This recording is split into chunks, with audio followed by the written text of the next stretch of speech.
So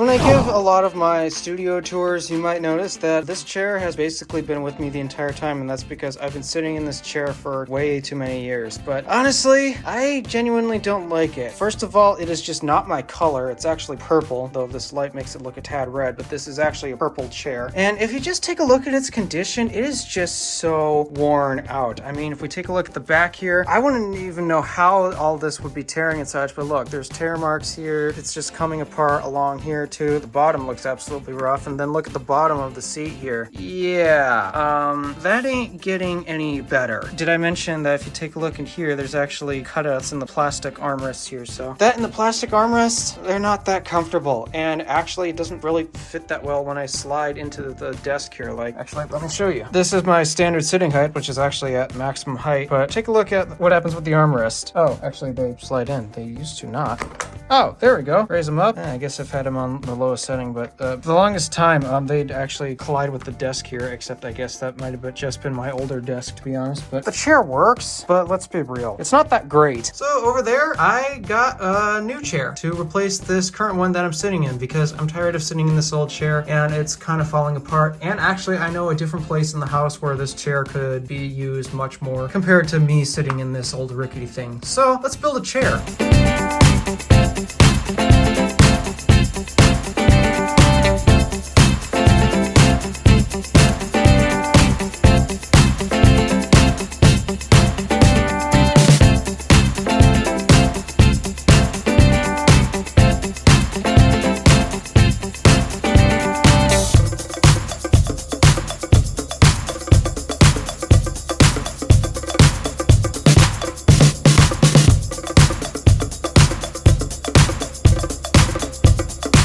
Alright, it's been roughly a week since I have actually put the chair together and such, and yeah, pardon me for doing some of my chores and such, because I've been busy so much and I need to get stuff done. But hey, doing stuff like this does not require my mouth, so that means it's still free to do other things, and I figured, why not just continue the rest of this vlog as I do the rest of my laundry at the moment. Assuming I can get this button on, I've been trying this for like how many minutes now?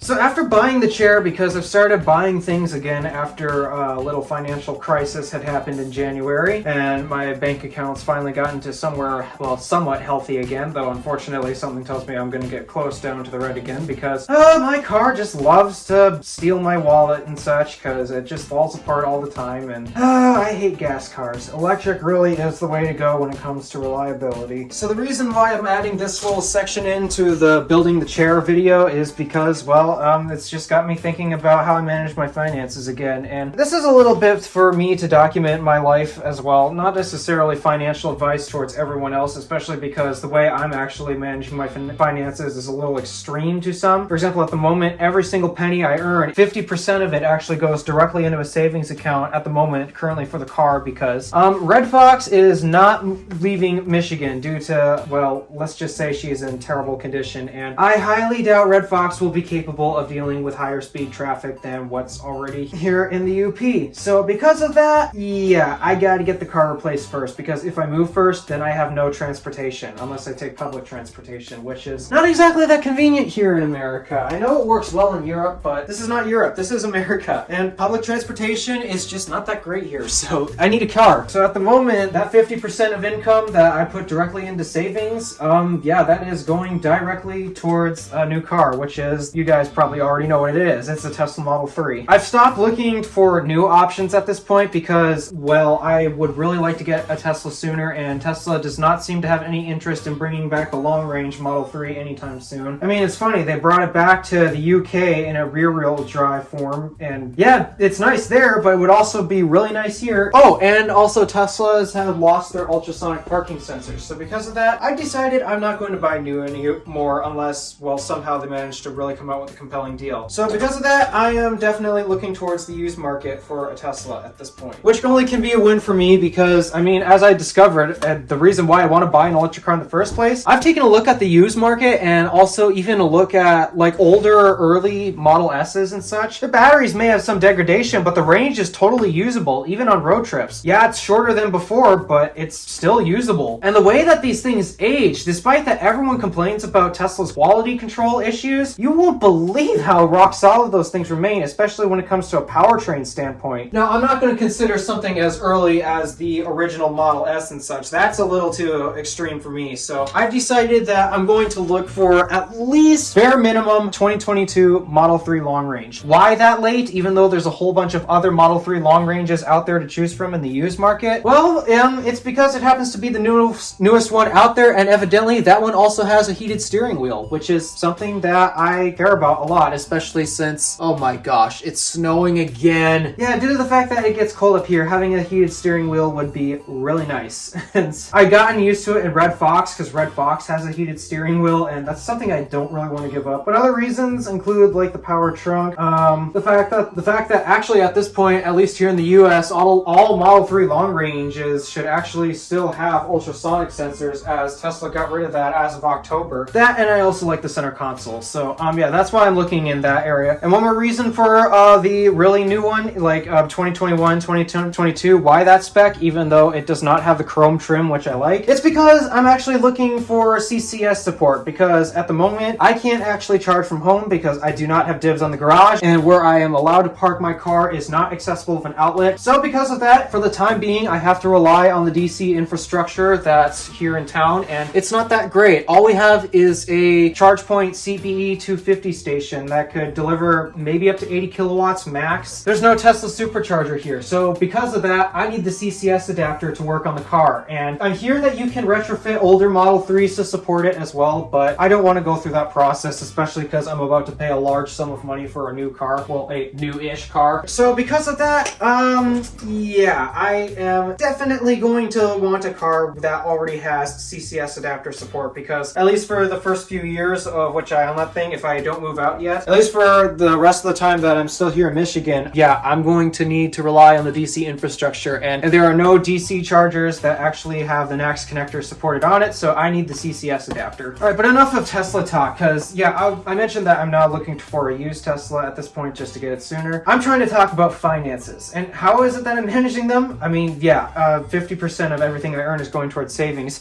but how do I justify the rest of my spending? Because, I mean, I still have to pay bills and such. Well, bills I try to keep to a minimum, but there are some things that I just can't give up because I actually use them quite often. For example, I have the base plan for Apple One, which includes Apple Music and Apple TV Plus, 50 gigs of iCloud. There's one other, Apple Arcade. I never used that. They could get rid of that, to be honest. I found that Apple One has basically given me the services that I do use. Like, I do use Apple Music a lot. I actually use Apple Music to hunt for a lot of my royalty-free music because I use the service of Shazam, and then I actually look to see if I can find it on Apple Music, and that's where I get it from. And while some people don't exactly enjoy Apple's TV Plus subscription, which, hey, I understand, makes sense. I mean, it's a shorter catalog and such. I found that I've happened to really like the TV Plus service. So because of that, and due to how cheap it is compared to so many other streaming services out there, that's the one that I'll pay for, especially when Netflix is trying to rip you nickel and dime. Not to mention their catalog isn't that great anyway. I use the iCloud all the time for sharing large files with my podcast group. That's how I do it and such. So yeah, I have the Apple One subscription, which is roughly a little above $15 a month. I don't know what it is anymore because they changed the price and such, but at least to my knowledge, it's still close to that. But it's, to me, I find it still worth paying for, along with YouTube Premium. I hate ads on YouTube videos, especially when it comes to watching my own YouTube videos, because I hear that YouTube is now placing advertisements on my not monetized YouTube channels. So yeah, that's not exactly all that convenient. Then when it comes to watching other YouTube channels and trying to watch their videos, I just get the most disturbing ads ever, and I absolutely hate it. I've gotten so many ads regarding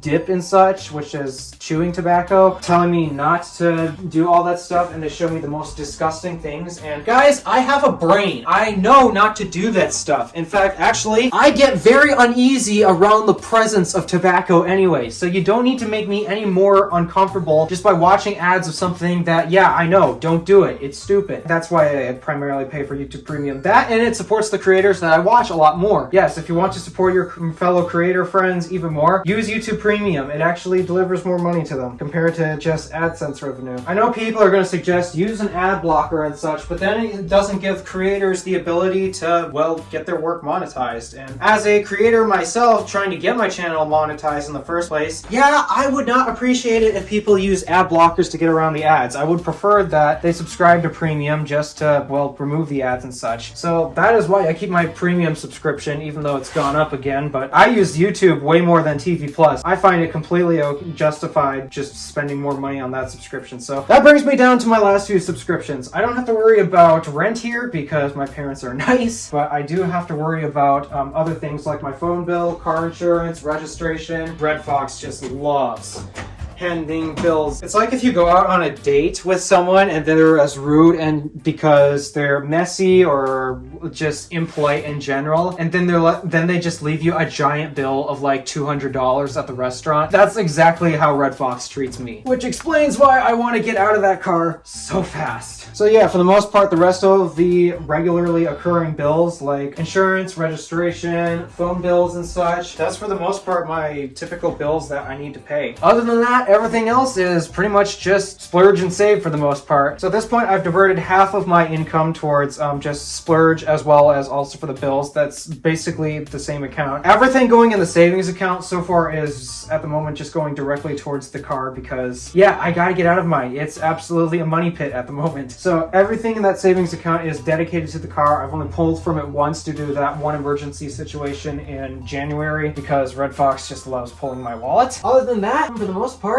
everything in my checking account is going towards the bills that I have to pay on a monthly basis, as well as, well, just if I want to upgrade some of my setups, like my chair, for example. Of course, I pay with my checking account like that. Yes, it's $100 and that was expensive, but hey, it was totally worth it. My old chair was falling apart and, well, I just didn't like it. It was starting to not get all that comfortable. That, and it was also needed somewhere else in this house, so because of that, I decided let's just move it out of this house and I'll just upgrade my chair. And once I do move out, the plan is to take that chair that I bought with me because I paid a lot of money for that. I don't think that I want to leave that behind. So at this point, I'm glad that I have some breathing room for spending money on stuff because there's a lot of things around here that I just wish were better. Like at some point, I'm going to upgrade the monitors again and actually put my monitors directly above the keyboard because I'm tired of absolutely shuffling those around all the time because it just gets old and annoying, especially when you have to shuffle them around all the time between setups. Even though I just bought monitors for at the office where I get paid and such because at the moment evidently the current monitors that I'm using there are not doing so hot, so I actually just had to buy more monitors to replace those. That, and it'll be so nice to actually clean up the desk because the way my desk setup at work is, I can't actually show you this because I'm not allowed to, well, show you pictures of anything and such because, I mean, duh, private stuff and such. So yeah, definitely can't show you the desk, but I can describe it, my desk setup there. The way it works is I basically set my laptop right next to my monitors and then I plug them in via separate cables, kind of like how I do here. And then because I happen to have lost my Bluetooth mouse, unfortunately, I had to find a wired one and plug it in via a dongle because, of course, all the wired mice use Type A and not Type C, which my Dell XPS uses Type C, of course, which is the superior port, so I'm not complaining about that. I'm just complaining that the mouse is not compatible with the laptop because, yeah, it's annoying. At some point, I gotta get a new mouse, which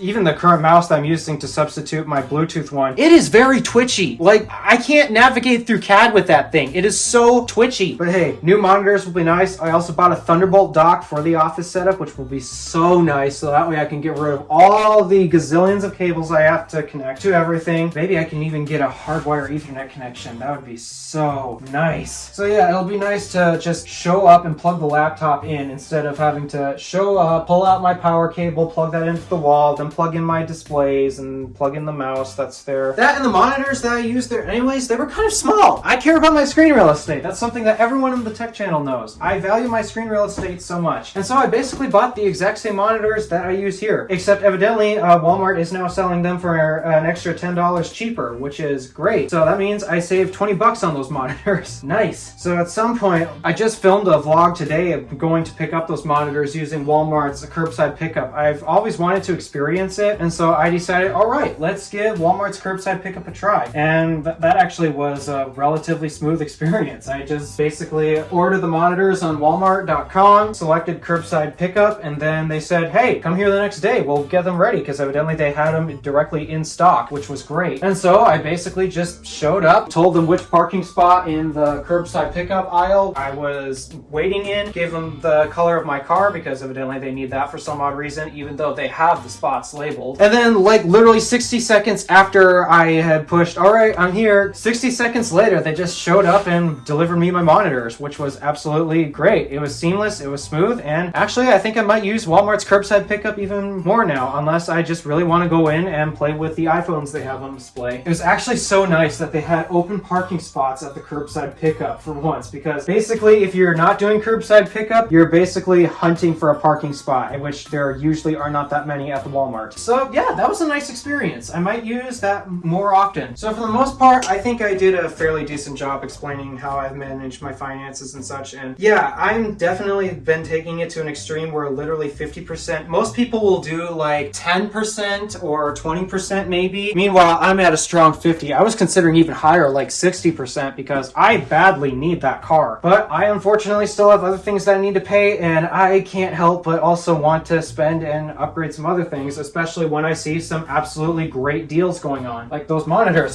they were already $160, which is a great value, but I saved an extra 10 bucks as evidently they had some deal going on, and yeah, that was nice. $150 instead of $160. I'll take it. And by the way, guys, this is not financial advice. You guys manage your finances the way you want to. Do not come after me if you decide to copy the exact methods of which I am saving my money and spending it. I'm not saying everyone has to put 50% of their income directly towards savings and such. That's all up to you. You decide how you want to manage it. This is how I've chosen to manage mine, especially as I've got important things that I need replacing, as well as other huge financial things that I'm definitely going to get into at some point, like home ownership. I'm looking to buy a house outside of the state because I hate living here in Michigan. I need to get out of here. And so, yeah, that's how I basically manage my finances. It's really just 50% of everything goes directly towards savings for either a ginormous purchase, or if somehow some emergency happens and I need to get myself out of a financial crisis. So with that, I think I'll end this vlog right here because I've got nothing else to talk about, and I'll just continue rambling at this point if I don't stop myself. Thank you for watching. Do me a favor and interact with the stuff below. My name is Alpha DeWolf. Random Alpha, signing out.